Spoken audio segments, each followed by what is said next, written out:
Depuis lundi, les travaux de requalification des quais de la Fontaine ont débuté. Les camions et les tractopelles côtoient désormais les automobilistes et les piétons. C'est une cohabitation qui bouleverse les habitudes du quartier et Émilie a dû adapter ses activités professionnelles. Alors c'est un petit peu compliqué effectivement à gérer, je suis diététicienne et hypnothérapeute. Mon cabinet donne vraiment juste sur les travaux, donc depuis hier tout ce qui est activité, consultation diététique, j'ai pu les assurer. Et aujourd'hui le marteau-piqueur se trouve effectivement juste dessous ma fenêtre, donc en voyant cela ce matin j'ai appelé mes patients et j'ai trouvé beaucoup plus raisonnable d'annuler mes consultations. Pour eux, leur bien-être, c'est pas possible de faire de l'hypnose avec autant de bruit, autant de nuisances sonores. Ouais. L'hypnothérapeute a été contrainte de repousser certaines de ses consultations et elle demande un peu plus de communication sur le planning des travaux. Alors il faudrait vraiment qu'on arrive à avoir une visibilité de ces travaux.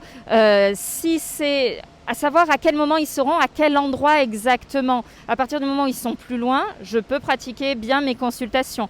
Lorsqu'ils se rapprochent de moi, à ce moment-là, de ne pas être sur des consultations d'hypnose, mais juste des rendez-vous simples. Et si cela doit durer trop longtemps, effectivement, j'investirai dans l'achat d'un casque pour pouvoir isoler mes patients de ce bruit.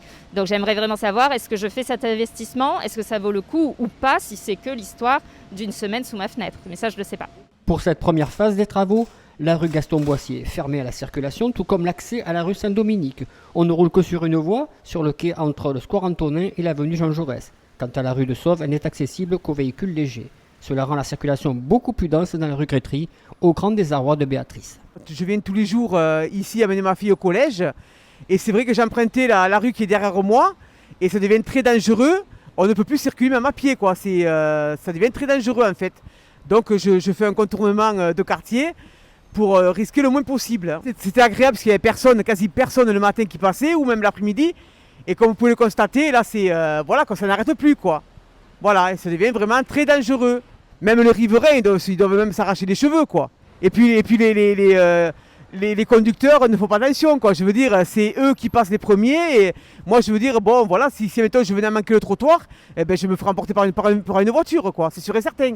Les travaux de voirie, de réseau, de revêtement et d'espace vert sur le quai sud de la place Aristide-Briand génèrent des nuisances. Mais pour Françoise, c'est un mal nécessaire. Je soutiens les travaux car c'est pour embellir la ville de Nîmes. C'est des travaux utiles. Et je suis tout à fait d'accord, il faut supporter un peu la nuisance pendant quelques temps, mais après on sera content de montrer aux touristes une jolie ville. Contents ou pas, les Nîmois vont devoir prendre leur mal en patience, car la fin des travaux n'est prévue que pour l'été 2021.